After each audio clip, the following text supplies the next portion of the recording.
Hey, fabulous listener. If you want to become a powerful and profitable trauma-informed coach, my business partner, Kushla, and I have a special free 5-day training starting next Monday, April 29th. To join us, you can simply message me the word powerful at Erin Anderson Trauma Coach on Instagram, or on Facebook, you can find me at Erin Anderson Betrayal Trauma Coaching, and we'll send you the details so you can join us. We're going to be sharing some special training on our body, mind, energy approach to help clients have faster shifts and healing, and how we make a consistent 5 figures each month as trauma-informed coaches.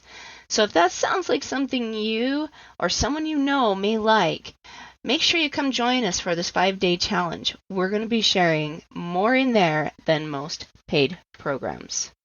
Hey everyone, welcome back to another episode of The Other Side of the Struggle. Guys, I'm so excited for today's episode and today's podcast guest. I have been working a little bit with Tera Brown for probably a couple of years now, and I really got the opportunity to connect with her through the Rejuvenate You program. Tera Brown is a betrayal trauma coach, or basically just a trauma coach, because that is what we are, right? Right. But she's APSATS trained. She's the certification director through Shaylee Hope. And she's just freaking awesome. She knows so much. She's just amazing. And I absolutely have loved chatting with her and getting to know her and, sharing in her wisdom and her goodness.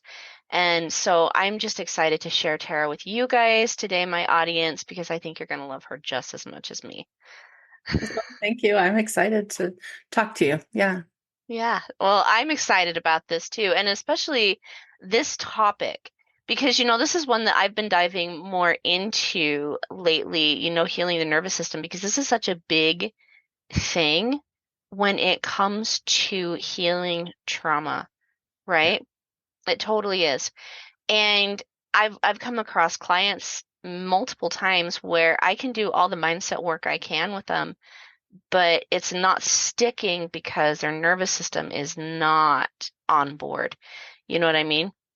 I do. And yeah, and it's like really a major thing that we need to address in healing any type of trauma. And so I really felt like this is definitely something we need to put on the podcast. Yeah. Can I say something? Yeah. I I love to talk about how we have these 4 areas of our life. So I equate them to building a chair. A really strong chair has 4 strong legs, right? So we have our physical, which includes getting enough sleep and which is hard when you're in trauma. It And is. eating the right things and drinking water, just plain, easy stuff, but it's our physical needs, right? Then we have our emotional, we have those emotions that we need to get, our mental and our spiritual. And Yes.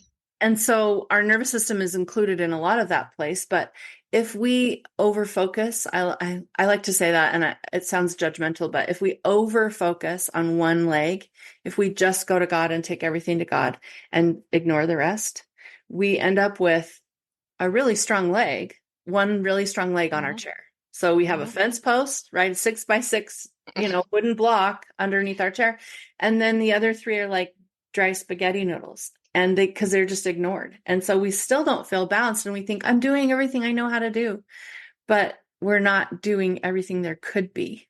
Right. Oh, so, and Tara and I were just chatting a little bit about like these certifications and things like that. And now I'm like, I need to go get all these certifications to my business, right? But that is actually one of the things that God taught me.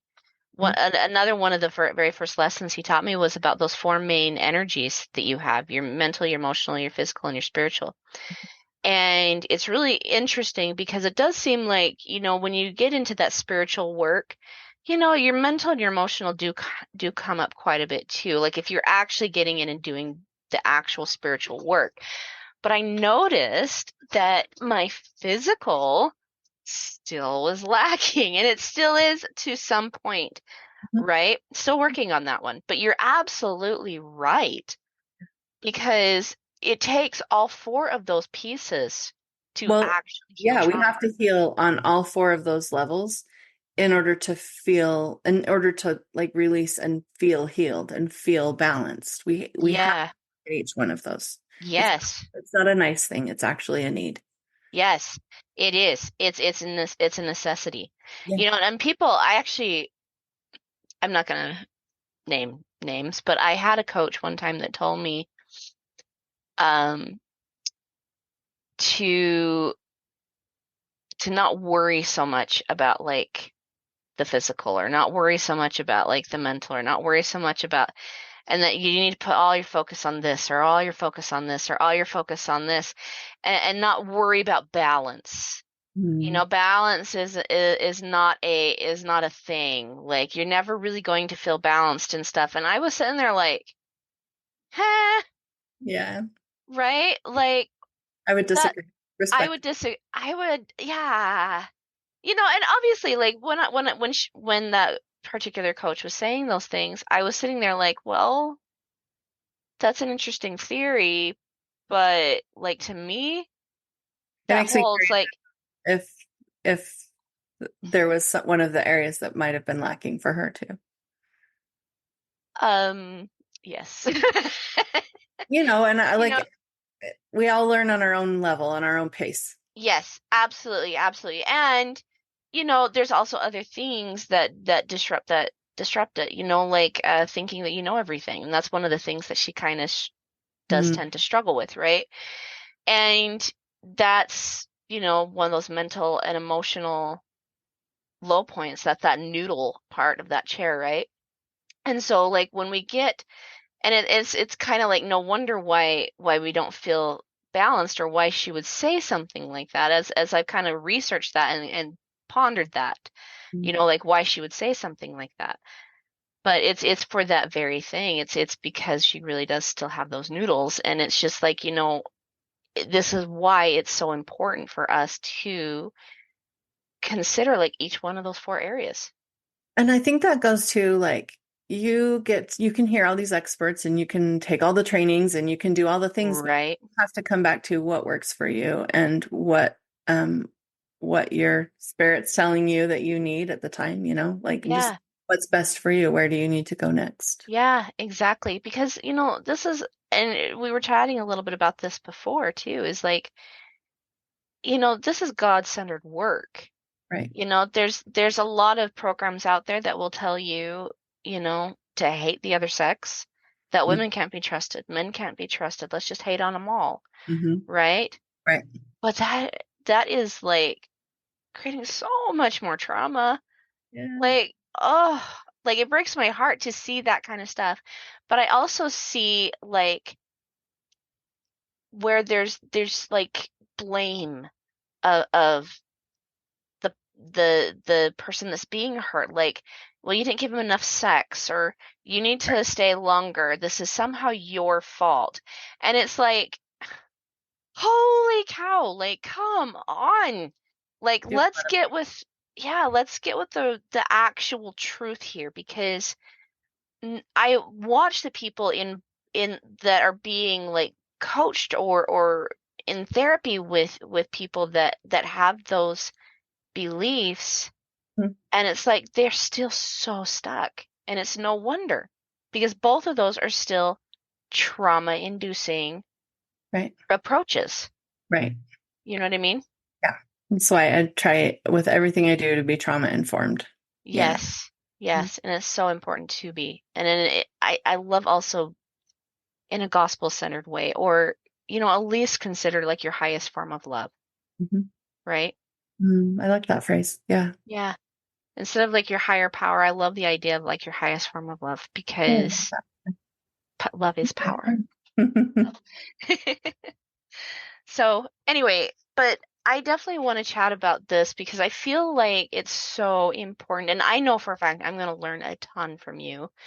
But what is the nervous system and how is it impacted when there is trauma in our lives?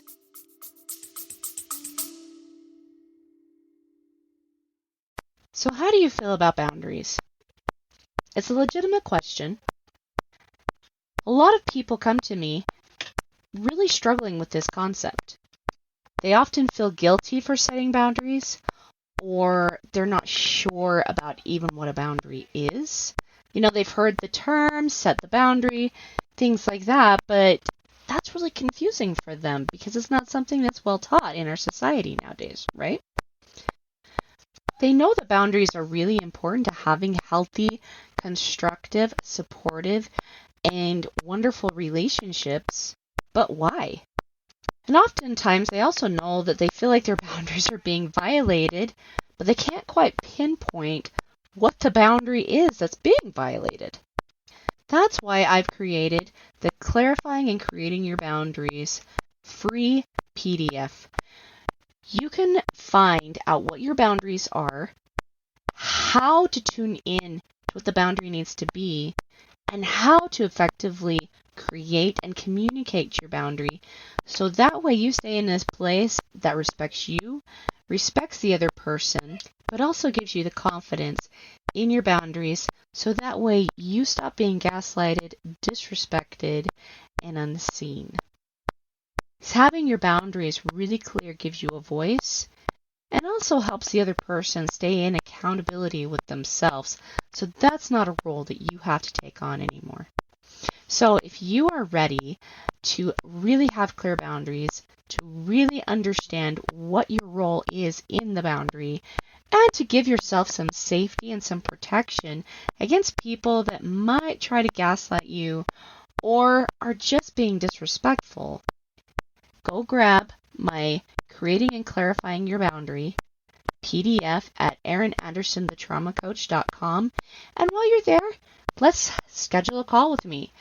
Come have a chat with me so that way I can really, really help you master this particular skill, creating boundaries, clarifying the boundary, communicating that boundary, and so that way I can also help you have relationships that show up to support you, cherish you, and love you.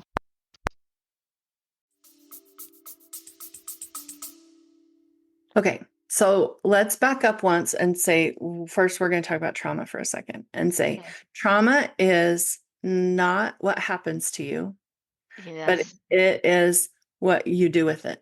It's how you Yes. interpret it. It's the stories you make it mean about you. Right. And we ruminate on those, right? And so there's like 4 really well-known reactions that we have to trauma. We fight, get mad and angry and blame everyone, right?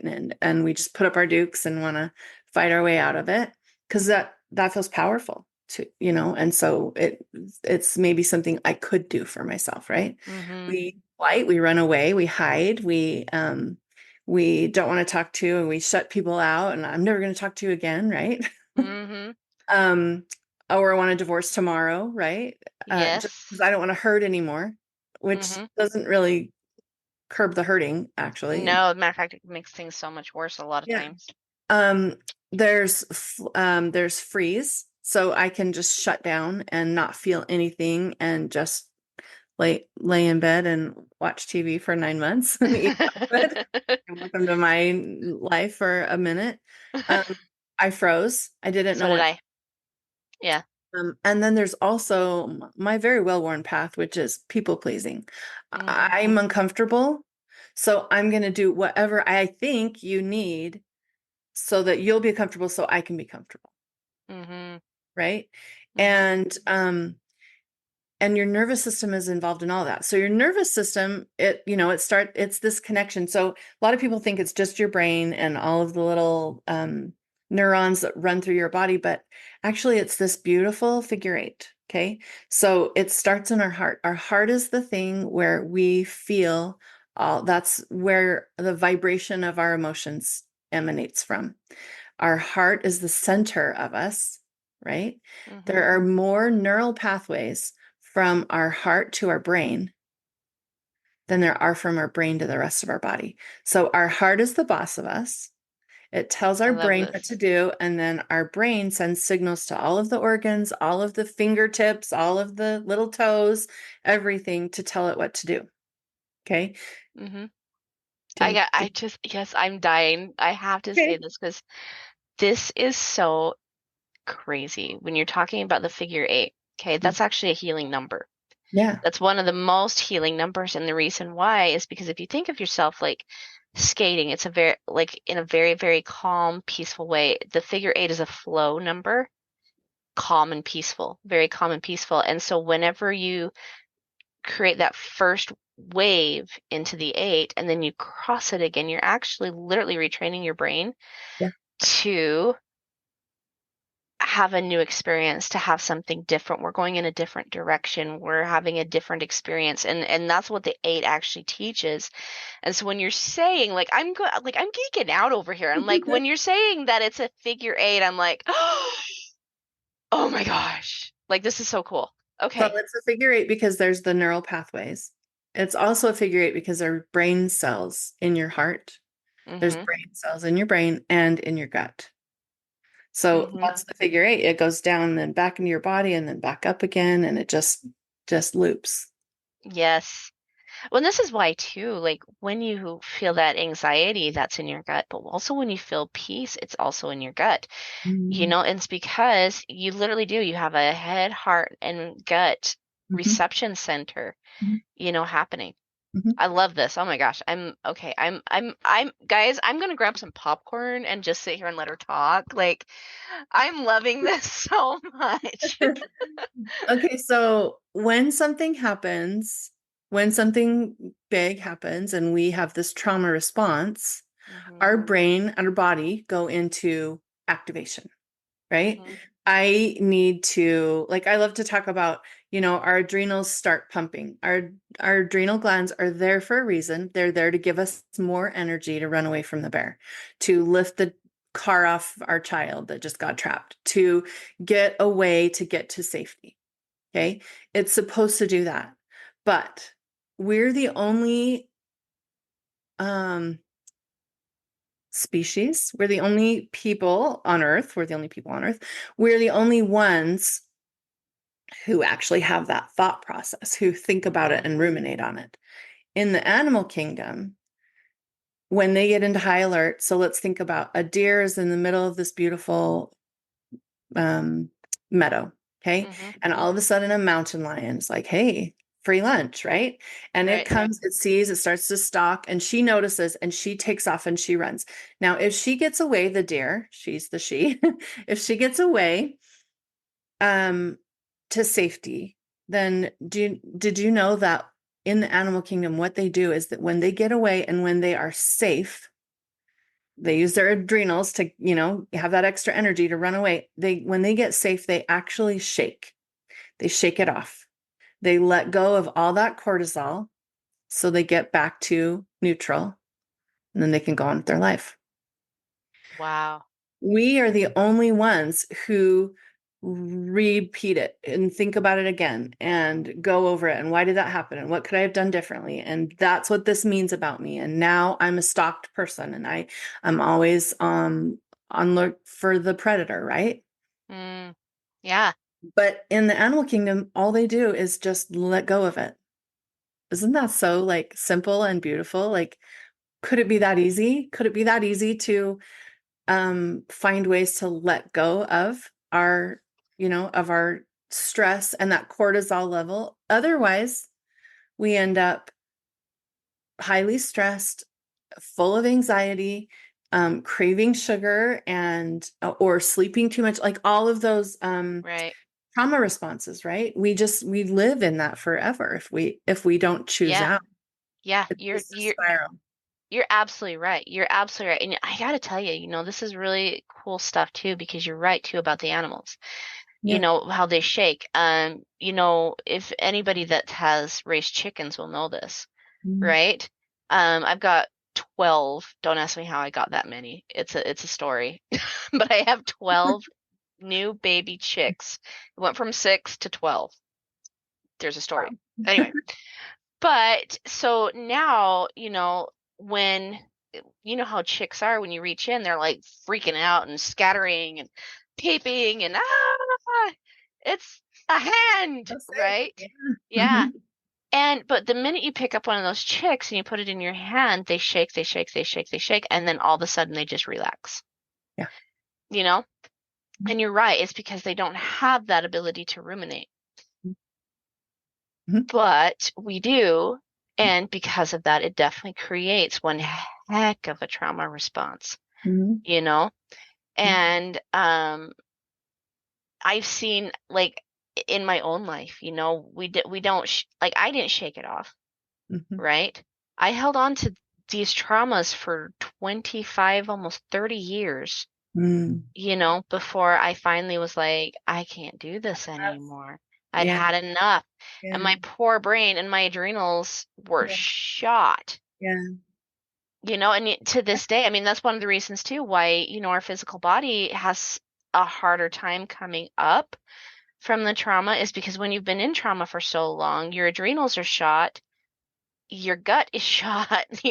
Like it does make such a difference on your physical. And so it's really your physical body needs a lot of support when it comes to actually healing trauma, Right. you Yeah. know? It's not just about your stories and your mental, it's about all of the things, right?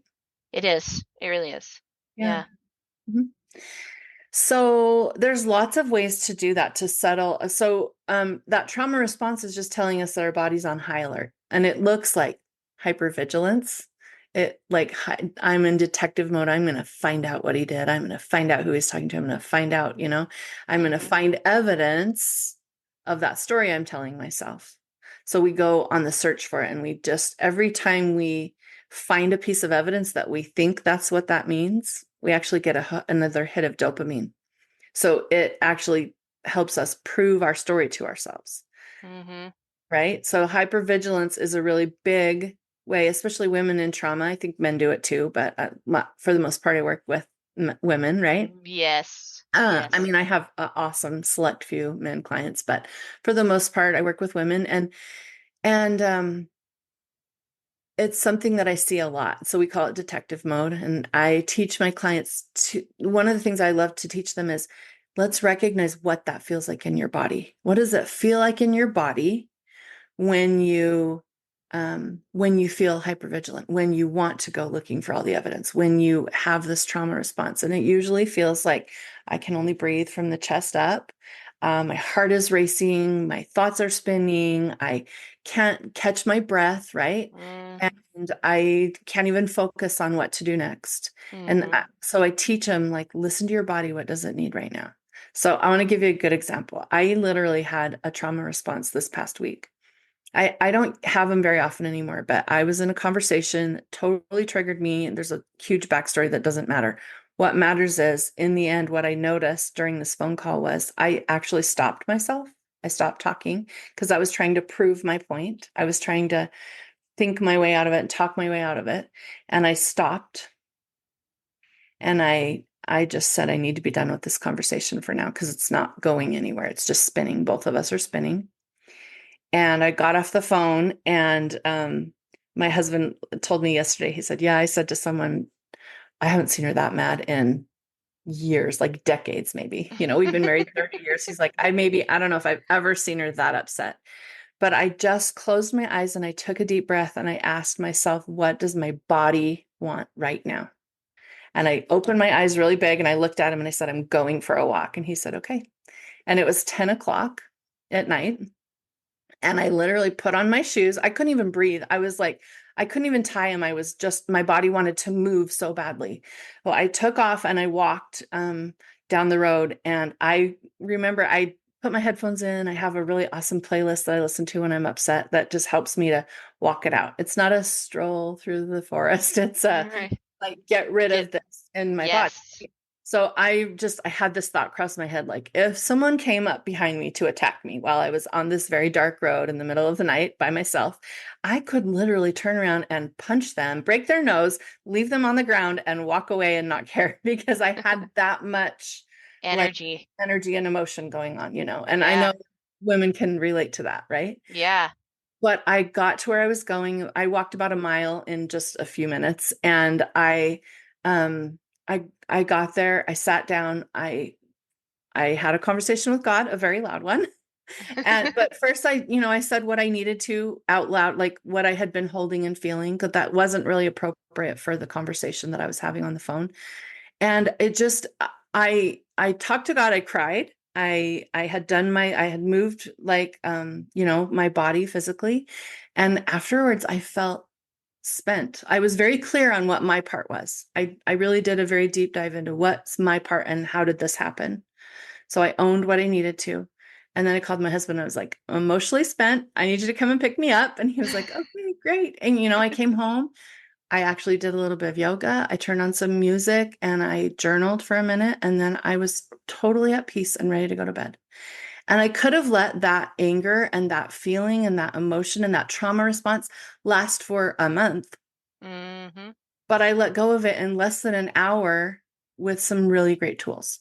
Yes, yes, absolutely.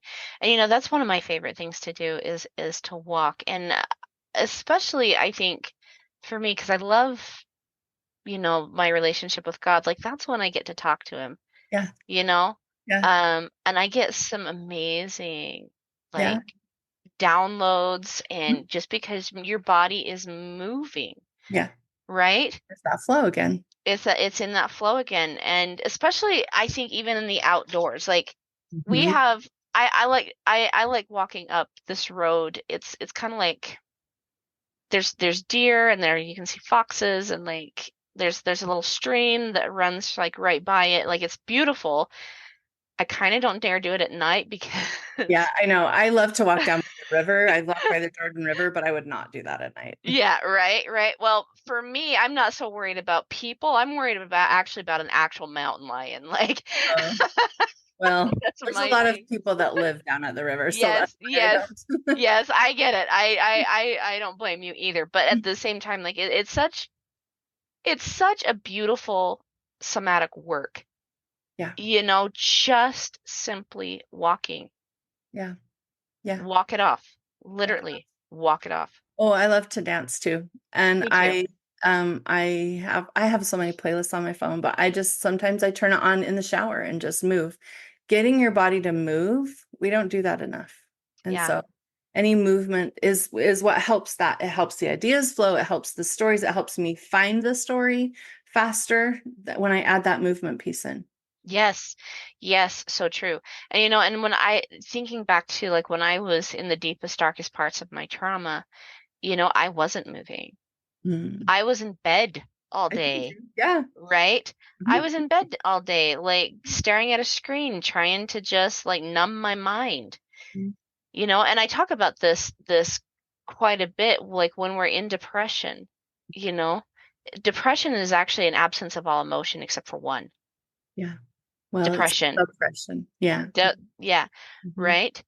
And Mhm. so, once you actually start getting up and moving, it Yeah. actually does tend to help your body and your brain start to release Right. dopamine and Right. oxytocin Right. and all of these things that we've been wanting to experience more of, Right. which is why it does heal the nervous system, and we're able to actually start getting out of those responses. Yeah. Yeah. Yeah. So let's talk about a couple of easy ways to just start that parasympathetic. So we have these two systems. The sympathetic nervous system is the one who gives us the energy and moves us and is the one that's in charge most of the time. Parasympathetic, they like to call it rest and digest. It's Mm-hmm. when we come back to our breath. It's when we come Mm, to just that stillness, and we need both in our life, right? We need the energy to move and go, and we need to be able to rest. And so I love to just take my right hand and stick it on my heart, right? I like stick it in so it's skin to skin when I'm feeling overwhelmed and I notice that my breath is just really, very shallow. This actually signals your vagus nerve. Your vagus oh, nerve, the biggest nerve, and it when you put your hand right here, it actually is right on top of it, because your vagus nerve comes down from your brainstem around both sides of your neck, and then what it does is it actually crosses right here at your vocal cords, which is yeah, that's speaking your interesting. truth, and singing and humming are such great Mm-hmm. ways to get out of that fight or flight. Mm-hmm. um that's why they say you can always tell a little person is happy when they're singing, Mm-hmm. you know so it crosses here, and then it crosses your body. That's why the right half of your body controls the right half of your brain controls the left of your body, right? So Mm-hmm. those signals, they cross right here, but they come right here. So if you stick your hand right here, it signals your body to just take a deeper breath. Just be present. Here you are being present with yourself. And you notice as you do that for a second that you just start to take deeper breaths Mm. and you settle yourself down. And this is one way that you can regulate, because trauma dysregulates our nervous system, Mm-hmm. puts us in high alert. And so then we feel dysregulated, right? And so Mm-hmm. doing things like this to just calm down. I mean, there's all kinds of, you can do tapping, you can even just do bilateral, any kind of back and forth motion, tapping your knees, right?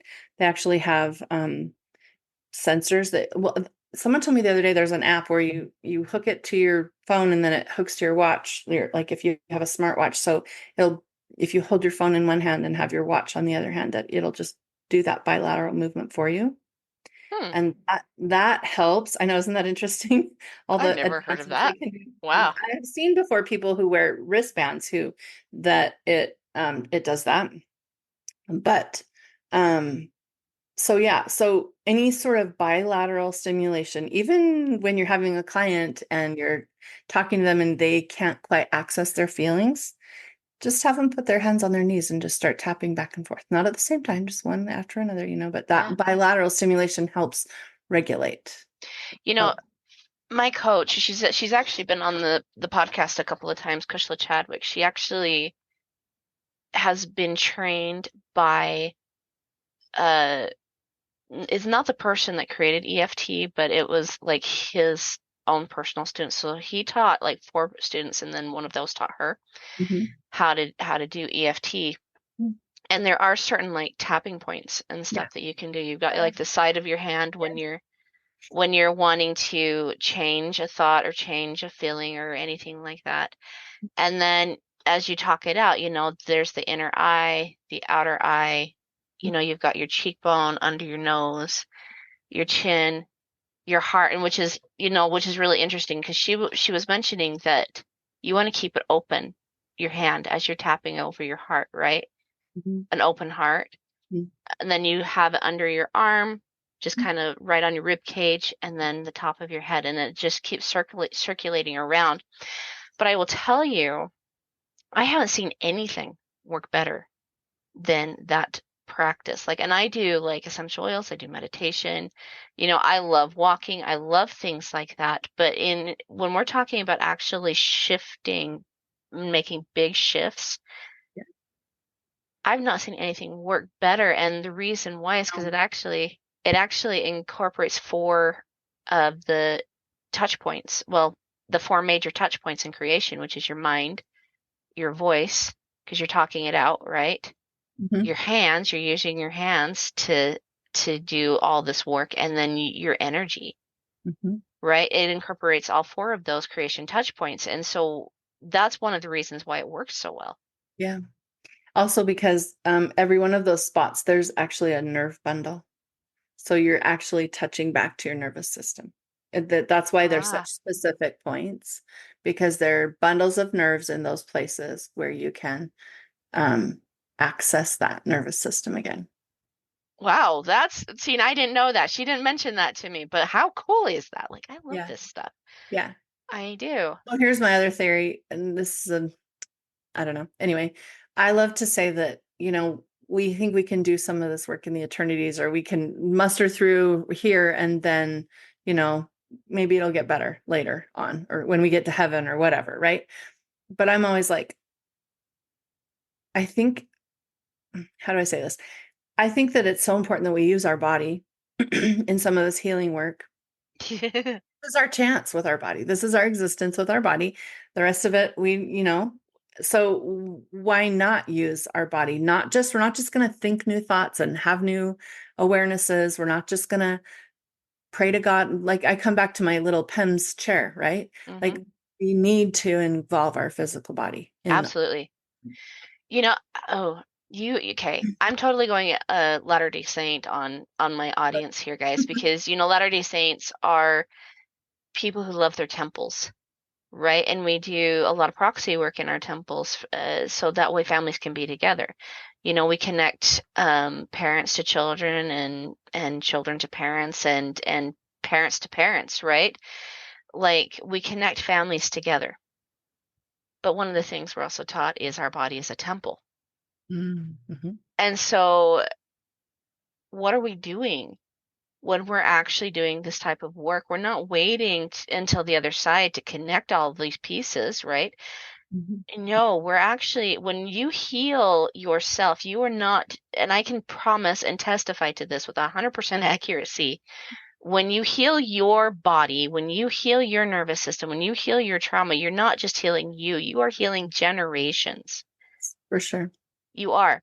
And I've watched this, like, I've talked a little bit about my mom on this podcast and how, I definitely had a lot of trauma responses with her, growing up. And, clear into almost my 30s. Now, my relationship with her is better than it's ever been. It's in a way that I never could have possibly imagined. Mm. But it's because I did the inner work, and because I did the inner work, it has affected her. Right. It's affected generation after generation after generation, and it's definitely affected my kids. Right. Watching them, because nobody's free of trauma. I mean, how long? Like, I've been doing this for 11 years. You've been doing this for 10 years. I'm not free of trauma. You're not free of trauma. Like, we still have traumas that Right. come up, But I have mad skills to work through it when it happens. Exactly. Yeah. Mm-hmm. Exactly. And I teach my kids too. It's just amazing to watch how awesome they are. I love Yeah. to watch them interact and work through things and learn new things. And yeah, Yeah. my mom, she's so funny. I can deeply relate to your story about your mom. My mom, I like to call her my research assistant at this point because she loves to look things up. And so if I mention something, she'll just be all over it. So as soon as I realize that, then now I'm like, hey mom, what do you think about this? And she'll come back She'll go, with all this research for me. But she called me one day not very long ago and she's like, do you know anything about trauma? And she's all into learning about trauma. And she's like, do you know this? Do you know this? I'm like, yes, thank you. It's a good reminder, but it's just so funny. This is what she's thinking about now and learning about. And I'm like, Oh, I love it. welcome to the And path, mom. and isn't it beautiful? And it's very similar things too, because my mom is now starting to learn about relationships and self-love and self-acceptance and like these things. And it's like, I'm so proud of her. Mhm. I'm Yeah. so proud of her. And it's like, and I can feel it, impacting past generations too. Not just my mom, but my grandma, my great grandma, and all the way through where these stories have started. Right. And I can't share like all of it on the podcast because some of it's very deeply and very precious personal experiences, but I know for a fact, like when you heal trauma, you know, heaven celebrates. Right. It really does. I've had those experiences too. Yeah. Yeah, Mhm. it really does. Oh, so good stuff. Oh, like one of my favorite podcasts. I'm telling you this. She's gonna be back, you guys. We're definitely gonna have Tera back. This is so much fun. Okay, so we're talking about like movement. We've talked about EFT. I also love essential oils. Yeah, I do You too. know, yeah, yeah, and I have a bunch on my desk and everywhere else in my house actually. But I love them because one of the things that I have learned is each one of the oils actually has a different emotional response, and the reason why is because your olfactory nerve and your olfactory bulb is right there next to your emotion and your trauma center, believe it or not. Yeah. Right? It's right there. And so, whatever we're smelling Mhm. does make a difference. It starts to calm the mind and shift the mind. Um, you know, I I'm totally a doTERRA nerd. I love doTERRA oils. Mhm. And one of my favorite to use in any type of like generational trauma Mhm. healing is like any one of the fur oils because they're so grounded and they just kind of help bring you back down to earth and Mhm. help like they are one of my favorites in calming the nervous system. You know what I mean? Mm-hmm. I love cedarwood. Yeah, cedarwood or balance or it used to be white fir. It's Siberian fir now. Is actually the Mhm. generational healer. You Awesome. know, and so it's like there's so many things, so many things. I love essential oils. Using essential oils along with meditation. You know what? Like we've got some major tools here to try to start healing that nervous system. But one of the things that I really think that all of these take is the ability to be present enough with yourself to say, I need to carve out some time to do these. Yeah. You Right. know, Mm-hmm. um, one thing I see a lot of people doing when they have struggles in their nervous system is they totally forget themselves. And this is one of the most like, you know, I say this that, you know, you've got your fight, your flight, your freeze, and your fawn response. And I say the most dangerous is the fawn Yeah. because For a when couple you're, of reasons. yeah, for a couple of reasons. Like if you're pushing yourself, if you're people pleasing, that's a way to hide yourself. Right. But the thing is you end up hiding yourself so deeply that you can't find yourself. Right. And these are the types of people that really struggle to carve out time for themselves to Mm-hmm. do these practices. So what do you suggest?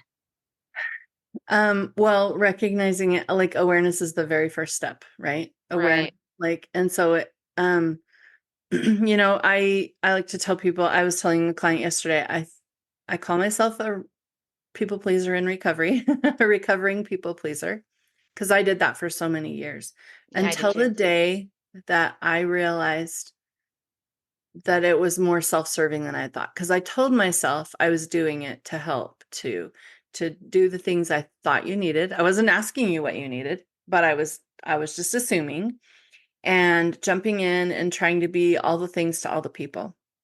And the day that I realized that it was because I was uncomfortable, and so I was trying to make you more comfortable so I could be comfortable, and it was actually Mm-hmm. more self-serving than I thought. It's actually one of the most self-serving things, Yes. right? Yes. But as soon as you can see that piece, and I know I have a lot of pushback because people are like, oh no, I love to help. I love to serve. I love to do this thing. I'm like, yes. And you can't serve from an empty vessel. Nope. So I had a client who she said, I just had this thing come to me yesterday and I want to share like this object lesson that I gave my daughter. And I was like, okay, great. So she said to me, why are you leaving this weekend? Why are you going away to spend time with your friend? You must not love me. And I don't think you're ever coming back. And, you know, I'm worried. She's just a little one and I'm worried that you're never coming back. And she said, grab that cup. So she had this big cup and then she had four little ones because she has four little ones. And she said, I'm going to pour my water into your cup, you know, so that you each have some. And she said, now mine's gone. So I'm going to fill it up again. And then when I come back, then I can make sure that yours are all full. But it takes more than one trip. And she said, this is how I fill my cup so that I have in there to give to you because we can't serve from an empty cup. And so when I know that I get to take time, the more time I get to spend taking care of me, the more energy I have to take care of you. Then Mm-hmm. it's this beautiful figure eight again, right? That we go, Mm-hmm. it's a cycle. But if I don't do that, if I don't take that time to check in with my emotions and figure out how I feel about things, to recognize what's going on in my body, to see if I'm activated in my nervous system, then I can spin out and we end up in compassion fatigue and burnout Yeah. because we haven't filled our cup again. Yes. Oh my gosh. I think I might have to use that I know. analogy. Like that was I know. so good. It's Yeah. so good. But, you know, this is amazing to note because it's so true. You Mhm. know, if we don't take the time for ourselves, we do end up in burnout. We do end up in overwhelm. We do end up in what I call the adversaries, the seven adversaries. You know, you've got the seven pillars versus the seven adversaries. And I talk a little bit about that in the podcast, but overwhelm Mhm. and burnout, Mhm. that's the opposite of play, Right. right? And if you're not playing enough, Right. no, you're absolutely not able to give. Right. And the thing is you're totally right. It's actually a way of manipulation, Mhm. right? Like fight, yeah, nobody's gonna come out of the fight looking quite pretty. I do think. Um, but it doesn't quite last as long as fawn. Mm. You get into the freeze, same thing. It doesn't quite last as long. For some. Where for some, Mhm. right? That's true. Yeah. Um, the flight, same thing. But when you get into that fawn, this is the one thing, like the brain, it's not anybody's fault. Like we're not blaming anybody because your brain does like crazy things Right. to keep you safe, Right. right? And so it learns, well, if I hide myself and I extremely people please and I just serve, and I just leave myself off to the side and I don't stand up for myself and I don't have a voice and I Mhm. don't have those things, then I'm finally safe, Right. right? But the problem is that's actually not addressing the problem. Yeah. It's never going to address that problem, right? We're not talking about it, we're hiding from it.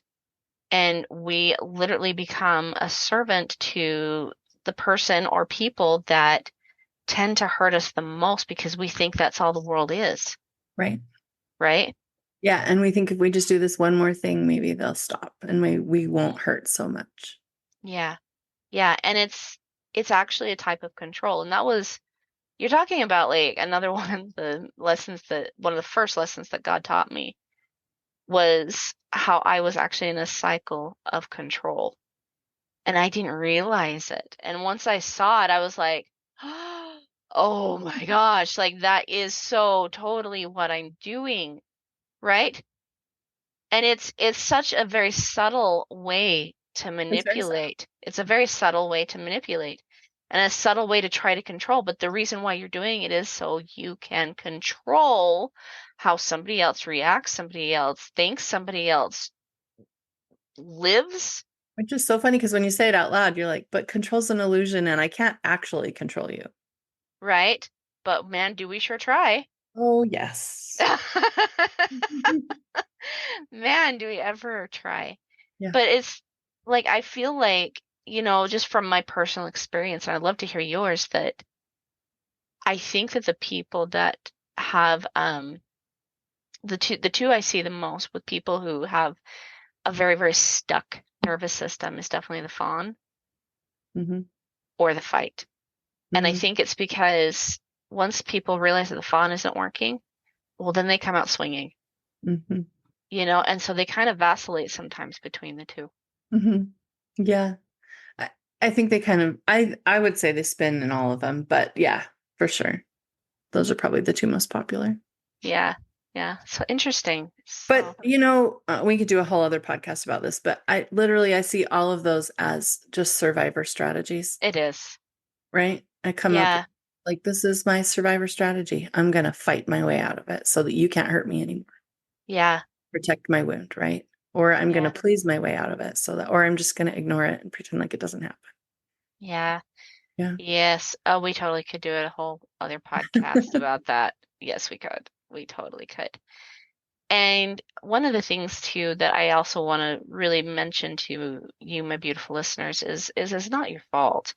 Like nobody's blaming you, nobody's judging you. Well, if they are, it's not us. But like we're not blaming you, we're not judging you.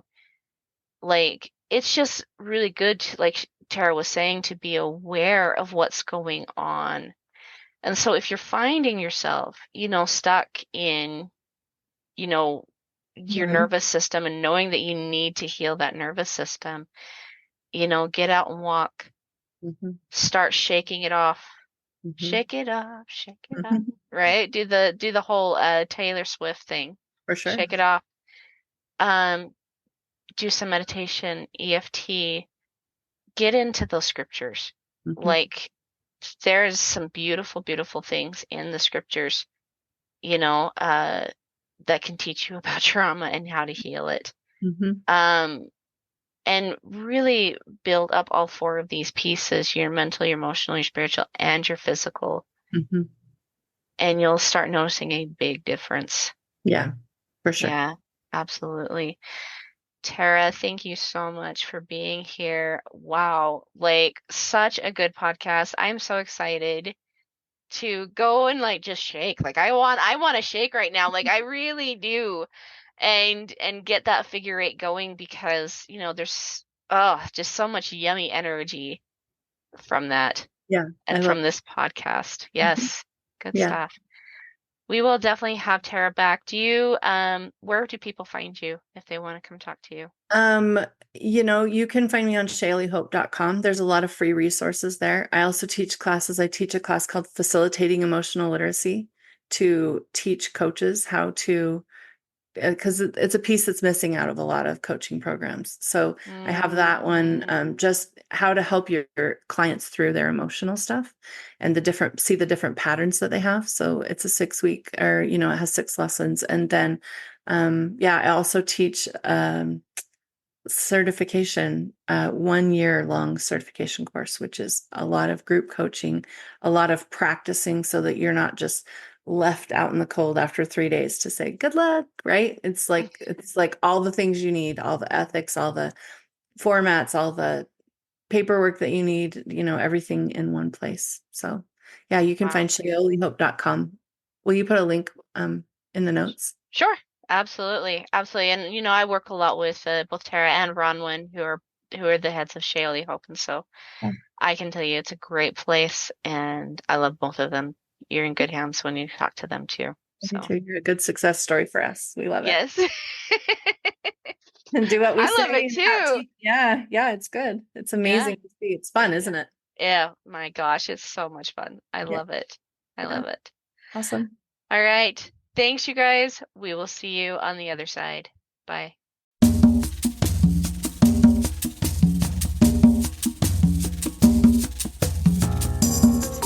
Hey guys, thanks so much for hanging out with me today and listening in on this podcasting episode. Don't forget to tune in next week. It's gonna